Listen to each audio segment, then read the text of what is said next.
Olá, pessoal, muito boa noite. Estamos começando o programa Opinião Regional dessa sexta-feira. Hoje a gente recebe aqui o Superintendente Regional de Saúde de Patos de Minas, Lindomar Babilônia. A gente vai falar sobre as questões da saúde aqui, da saúde pública aqui na nossa região, aqui em nosso município, né? E vamos falar também sobre essa grande mobilização que acontece a partir desse mês agora para o combate ao Aedes aegypti, para combate à dengue, ao chikungunya, ao Zika vírus. Lindomar, primeiro eu gostaria que você explicasse para as pessoas, né, o que é a Superintendência de Saúde, qual que é o papel da Superintendência e quais municípios ela abrange. Boa noite. Boa noite, Maurício, todos os telespectadores. Primeiro eu gostaria de agradecer, Maurício, pelo convite de estar aqui no Opinião Regional, um programa extremamente importante que sempre aborda temas importantes aí para a nossa sociedade. A Superintendência Regional de Saúde representa a Secretaria de Estado de Saúde aqui na região. São 21 municípios, vai desde ali Santa Rosa da Serra, pelo lado sul, até Brasilândia, né, após João Pinheiro. Desses 21 municípios, aí, uma população aproximada de 405, 420 mil habitantes aproximadamente. E o nosso papel é de trabalhar em conjunto com os municípios, principalmente as secretarias municipais de saúde, nas questões relacionadas ao funcionamento do Sistema Único de Saúde. Então, nós temos o papel principal de apoiar os municípios, de fomentar algumas ações de saúde, por exemplo, nessa questão agora que está aí com a preocupação para toda a nossa sociedade em relação a essa questão aí da dengue, chikungunya e zika vírus. Então a gente trabalha em conjunto com os municípios buscando a melhor forma de atuação, né? Propostas de atuação, de mobilização da sociedade, seguindo também sempre as diretrizes do Ministério da Saúde e da Secretaria de Estado da Saúde. Então o nosso papel principalmente é de fomentar, articular estas ações em conjunto com os municípios, porque na saúde as ações elas não podem ser pensadas de forma individual, de um município individualmente. Elas sempre têm que ser pensadas de forma conjunta, né, com vários municípios. A gente trabalha nas nossas ações sempre falando muito em rede, né? O que seria essa rede? É o paciente do pequeno município fazer um procedimento de alta complexidade, por exemplo. Então, ele tem que ser deslocado do município menor para o maior, e esse sistema ele tem que estar funcionando de forma homogênea, eficiente. Então, esse é o nosso trabalho em conjunto com os municípios, principalmente secretarias municipais de saúde. O ano de 2006 começou, agora recente, para a Superintendência Regional de Saúde, começou com uma reunião com os secretários municipais de saúde aqui em Patos de Minas. O que foi tratado nessa reunião, Lindomar? Essa reunião até estava de férias, a Noemi, que me substituiu lá no comando dessa reunião, foi chamar os prefeitos, inclusive, alguns estiveram lá presentes, para que cada município tivesse uma atuação extremamente intensa no combate aos focos do mosquito Aedes aegypti, que a gente está aí vivendo estamos com essa preocupação, né?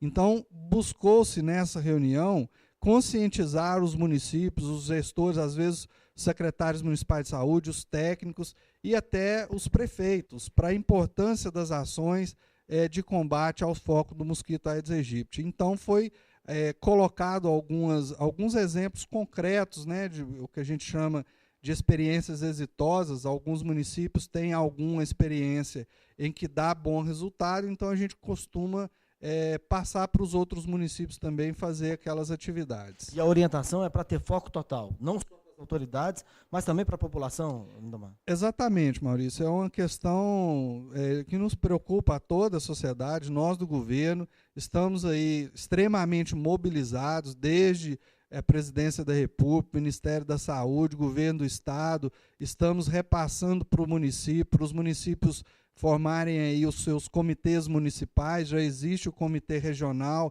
aí de enfrentamento à dengue. Nos reunimos, inclusive, também essa semana, com várias instituições, aí entra instituições que no primeiro momento até parece que não tem nada a ver. Eu vou citar aqui o exemplo do DR. Né? Mas o que DR tem a ver com dengue? E com certeza dá uma contribuição, porque um dos exemplos que foi citado no comitê segunda-feira foi um caminhão abandonado numa estrada vicinal próximo a uma comunidade e que estava infestado de dengue. Então, cada instituição, do setor público e da iniciativa privada tem a sua contribuição, mas principalmente a sociedade, né? Eliminando os focos de água parada, fazendo aqueles 10 minutos aí, de cuidado com o ambiente em que se vive, buscando a eliminação dos focos aí da água parada do Aedes aegypti. Agora, Lindomar, a gente vê que já existe uma mobilização da comunidade. Essa semana, no início da semana, na segunda-feira, os moradores do Alto Limoeiro se reuniram para falar sobre dengue. No próximo dia 13, os moradores do meu bairro estão programando um mutirão para fazer um mutirão. Os próprios moradores vão fazer um mutirão para limpar os bairros que estão, para limpar os lotes que estão vazios e que pode ter algum criadouro. Hoje eu cheguei da minha casa para almoçar, o meu vizinho estava em cima da casa olhando a calha dele. Quer dizer, já existe uma mobilização, já existe uma preocupação e uma mobilização da comunidade em torno disso. Exatamente, Maurício, existe sim.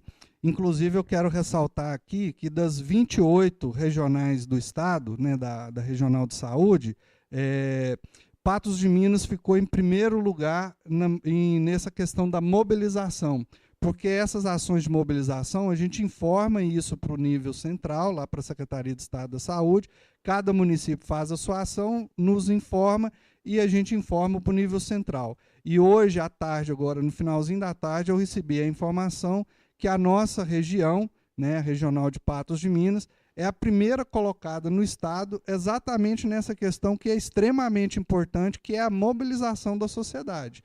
Então, estamos de parabéns aí, pegar esses exemplos exitosos aí do Alto Limoeiro, do Copacabana, que sejam disseminados para toda Patos de Minas e para levar também para os outros municípios esses exemplos. Esses exemplos que você citou, a gente falou isso no comitê, vamos passar para os municípios que também estão formando os seus comitês municipais. Todas as ações, todas as experiências, as sugestões são bem-vindas nesse enfrentamento. Dizem que é dos momentos de crise que se fortalece, né? E por causa dessa questão tão danosa que o Zika vírus causa, tem surgido muitos estudos, muitas pesquisas, né? E daí pode, inclusive, surgir uma saída para combater o mosquito. É uma perspectiva, Lindomar, que com esse envolvimento, inclusive dos Estados Unidos, que tem uma capacidade muito grande de pesquisar, né, de descobrir, é uma expectativa das autoridades de saúde que dessa crise envolvendo o transmissor se consiga uma saída, uma solução?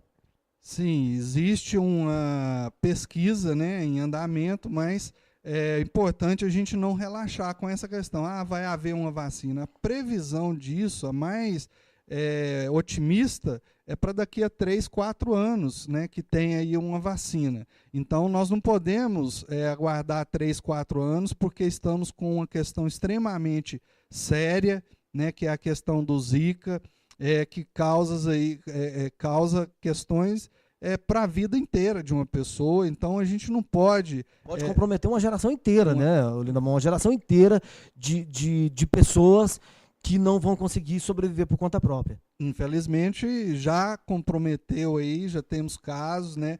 Na nossa região, a gente não tem casos ainda confirmados. Aqui, nós temos 3 casos de Zika na nossa região, aí mais de 200 casos de dengue na região, de Patos, 22 casos confirmados, né, de dengue. Chikungunya não temos ainda nenhum caso confirmado e temos já 3 casos que estão sendo monitorados de suspeita de Zika. Não foram ainda confirmados, estão sendo investigados. São pessoas que viajaram para a região onde está acontecendo o caso de Zika e a gente está monitorando. E, quer dizer, temos uma... Pessoas daqui da nossa região, não são de Patos. Não são da região.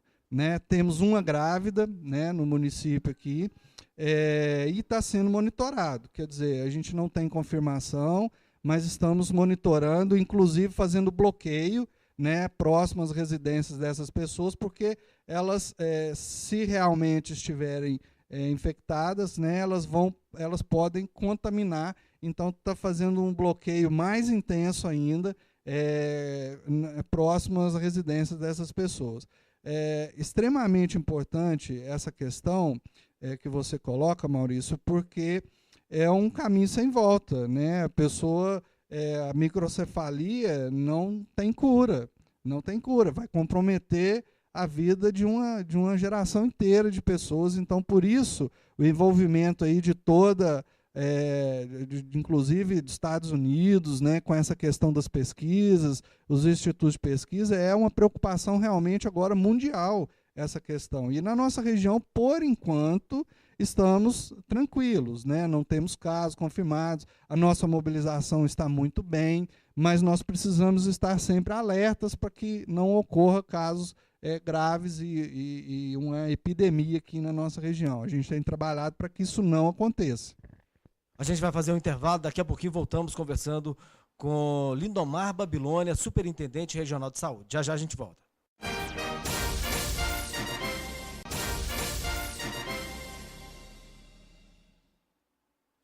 De volta com o nosso programa Opinião Regional. Hoje você já sabe, nós conversamos aqui com o Lindomar Babilônia, Superintendente Regional de Ensino. A gente tinha muita coisa, muitos assuntos aqui, a gente tinha separado para conversar.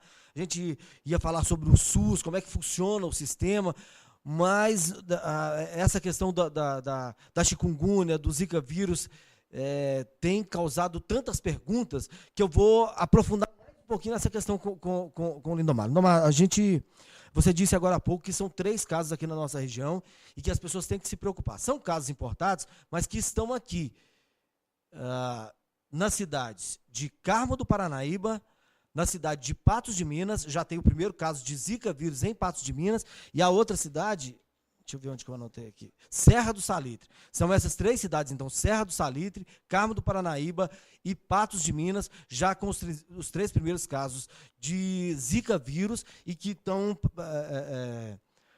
sendo monitorados e tendo uma dedicação especial aí, Lindomar.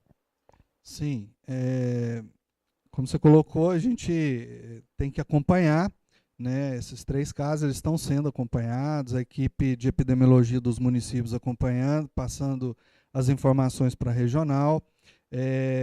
Agora, no finalzinho da tarde, Maurício, eu recebi um e-mail da Secretaria de Estado da Saúde para ter uma atenção especial na questão da imunoglobulina por conta do Guillain-Barré, que pode ser uma das consequências do Zika vírus, a questão do carnaval aí, para a gente tá com essa atenção especial. Quer dizer, toda a nossa atenção, todos os nossos esforços estão aí no sentido de conter o máximo possível esse problema, né? Lembrando aí, acho que não custa lembrar, dos sintomas, o mosquito que... Parecidos, então? Os sintomas de dengue, chikungunya e zika são parecidos? São parecidos, com pequenas distinções. Por isso é importante a equipe de saúde estar atenta. Essa distinção ela já foi passada para a equipe de saúde, eles têm acesso a essa distinção, que é basicamente o seguinte: o sintoma da dengue aí já é mais conhecido, que é febre, né, dor no corpo, algumas manchas na pele. Basicamente, o que distingue a Zika é que essa febre, essa questão é um pouco menos intenso e tem conjuntivite, né? A conjuntivite, se aparecer com esses sintomas mais conjuntivite, a suspeita mais para Zika. Para chikungunya, basicamente o que diferencia é uma intensa dor nas articulações, nas juntas, né, como a gente fala. É uma dor muito forte, segundo quem teve relata, né? Então, basicamente, os sintomas são os mesmos, com essas 2 diferenciações. Para a Zika, conjuntivite; para a chikungunya, dor intensa nas articulações, né? Sentindo os sintomas, procurar uma unidade de saúde, seja um pronto atendimento, UPA, o posto de saúde, PSF, né? Não ficar em casa, até porque é importante, se tem o sintoma, para que haja um controle mais efetivo da questão do mosquito, né? Você estava me falando da questão da pesquisa, Maurício. Hoje também estava olhando, já descobriram que tem o vírus Zika na urina e na saliva, né? Isso... Quer dizer, não precisa do mosquito picar a pessoa para que ela transmita o vírus para outra pessoa, é isso? Essa questão ainda não está ainda totalmente fechada pelos pesquisadores. Eles já descobriram o vírus na saliva e na urina, mas ainda não tem como afirmar que transmite, né? Então eles não ainda conseguiram afirmar que é transmitido pela saliva. Pelo beijo ou pela relação sexual? Exatamente, mas que já constataram que tem o vírus. Então estão desenvolvendo essa pesquisa no Brasil, agora, hoje, no final da tarde, que soltaram essa notícia aí. Então, assim, também tem muito boato, né? A gente precisa ficar atento, como a questão, por exemplo, da microcefalia, falando que foi pílula estragada, e não tem nada disso, né? Que transmite o Zika vírus é o mosquito Aedes aegypti, né? Então, ficar muito atento. O principal realmente dúvidas o mais eficiente, né? O que não há dúvida da eficiência é o combate efetivo do mosquito no dia a dia. Exatamente, eliminar foco de água parada. Esse é o importante. Uma questão com relação ao Zika, eu acho que nós falamos tudo, né? Reforçar realmente aí o pedido para toda a comunidade, para toda a sociedade aí, para ficar atento a essa questão da água parada. A gente ainda está num período aí de chuva, sol, e observar, tirar aqueles 10 minutos lá por dia, olhar o ambiente em que se vive. E alguns casos, assim, a questão da geladeira, por exemplo, a água parada abaixo da geladeira ali, aquelas que tem degelo automático. É uma coisa que a gente normalmente não se preocupa, mas é preciso ficar atento, ir lá, olhar, se tiver água parada, eliminar, vaso de planta, né, que a gente também às vezes não fica atento para essa questão, eliminar os focos de água parada, enfim. Vamos falar um pouquinho de SUS, né, Domar? Do funcionamento do SUS. A gente sabe que Patos de Minas é o polo regional da saúde, né? Os principais casos, a maioria dos pacientes vem para Patos de Minas, né? Como é que funciona isso, Domar? Como é que funciona essa questão do fluxo dos passageiros, dos pacientes? Tem algum controle? Como é que é feito esse controle, né? Como é que funciona essa questão do SUS? Bom, primeiramente é preciso lembrar que o SUS é um sistema tripartite, tem parte da União, do governo federal, parte do Estado, né, nós, a Secretaria de Estado da Saúde, e parte dos municípios, né? Isso em termos de financiamento, de responsabilidade, cada um tem a sua parcela aí no funcionamento do sistema. Bom, questões assim, um paciente que precisa de um atendimento, por exemplo, no município pequeno. E aí eu tenho que distinguir também dois tipos de atendimento. O atendimento de urgência e emergência, aquele que o paciente está, naquele momento, correndo um risco imediato, e o paciente que precisa de um tratamento de saúde, o quanto mais rápido, melhor, mas que ele ainda pode aguardar, né? É o que a gente chama de eletivo, quer dizer, você escolhe ali, prioriza o que precisa ser atendido com mais rapidez, mas ele entra numa fila, né? E que é um grande problema do sistema único de saúde.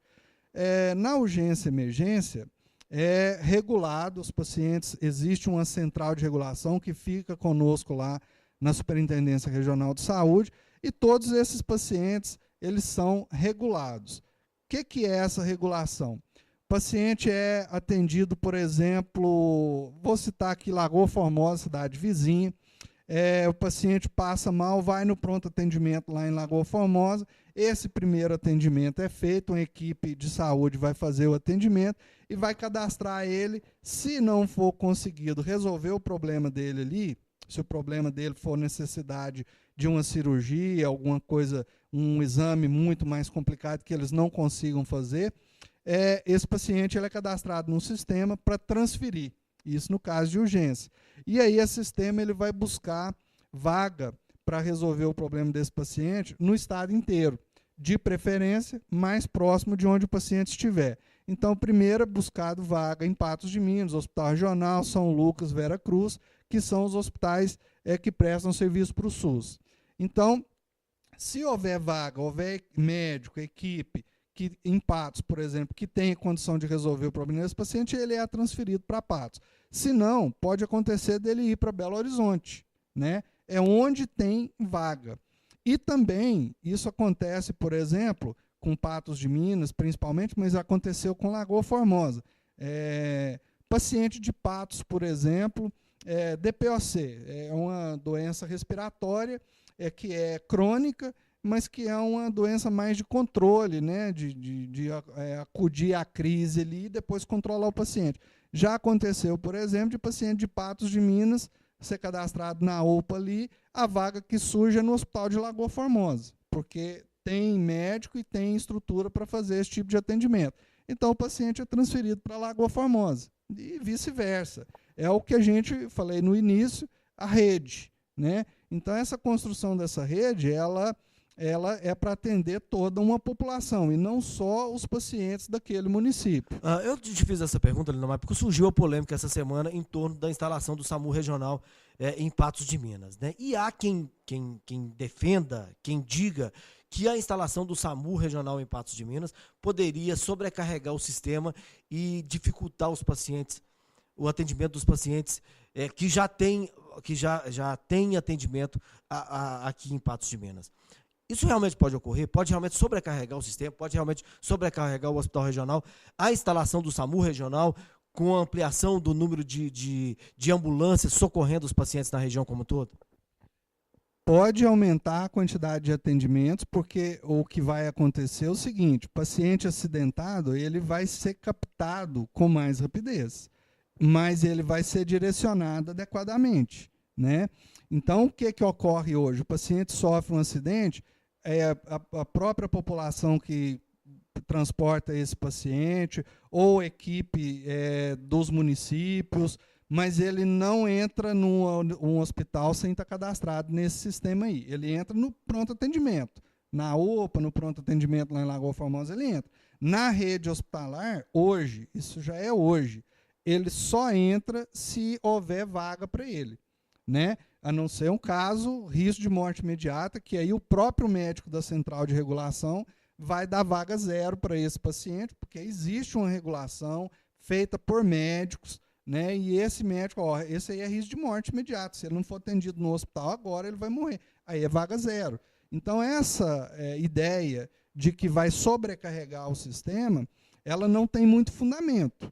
Ela tem fundamento só no sentido de que vai haver mais pacientes na urgência? Vai. Mas eles vão estar regulados, controlados e direcionados adequadamente. Quer dizer, não vai fazer uma fila de ambulância aqui na porta do hospital regional, não. Não vai fazer uma fila de ambulância na porta do hospital regional, nem de hospital nenhum, né? Então, todos os pacientes que vierem para o hospital regional, eles vão estar... o hospital regional vai ter condição de receber esses pacientes. Eles não vão, nem o hospital regional, nem hospital nenhum vai ter fila de ambulância na porta. Outra coisa que é muito importante, Maurício, tem pacientes que são encaminhados para o hospital regional inadequadamente, né? Você se lembra agora, em outubro do ano passado, nós fizemos uma mudança no fluxo da ortopedia e os pacientes de baixa complexidade de ortopedia foram para a UPA e antes ia para o hospital regional. Por quê? Porque a baixa complexidade, a UPA tem condição de atender, diminui a sobrecarga de trabalho da equipe do hospital regional e possibilita que eles façam o atendimento da alta complexidade, daqueles casos mais complexos. E aí é importante, Maurício, dizer que essa questão do SAMU regional, eu sempre tenho falado isso com todos, que a questão do SAMU, ela é importantíssima, talvez a que seja mais visível para a população, mas a reboque, em paralelo à implantação do SAMU regional, vem uma estruturação da rede hospitalar na região inteira. porque aí nós vamos fazer, né, é um dos passos, inclusive, obrigatórios para a implantação do SAMU regional, é o estudo dessa rede hospitalar. E aí nós vamos ver o que Vazante tem condição de atender, Presidente Olegário, Paracatu, Naí, Patos de Minas, cada hospital de Patos de Minas, e vamos, assim que o SAMU pegar esse paciente, ele vai direcionar. Entendeu? Então não é uma sobrecarga, não vai vir uma fila de ambulância na porta do hospital regional, de forma nenhuma. Infelizmente nosso tempo acabou, nós temos muita coisa para conversar sobre isso. Eu gostaria aqui já de deixar um convite para você vir numa próxima oportunidade falar com a gente aqui no hospital, no Opinião Regional, para a gente falar mais sobre saúde. Viu, Lindomar? Obrigado pela participação aqui com a gente. Infelizmente nosso tempo já extrapolou ali um pouquinho. Obrigado e boa noite. Boa noite, Maurício. Eu que agradeço novamente aí, estou sempre à disposição e desejar um bom carnaval a todos aí. Obrigado a você que acompanhou o programa Opinião Regional dessa sexta-feira. Você fica agora com Conexão Unipan e logo em seguida com as principais notícias de Patos e da região. A gente volta na próxima sexta-feira. Uma boa noite para você.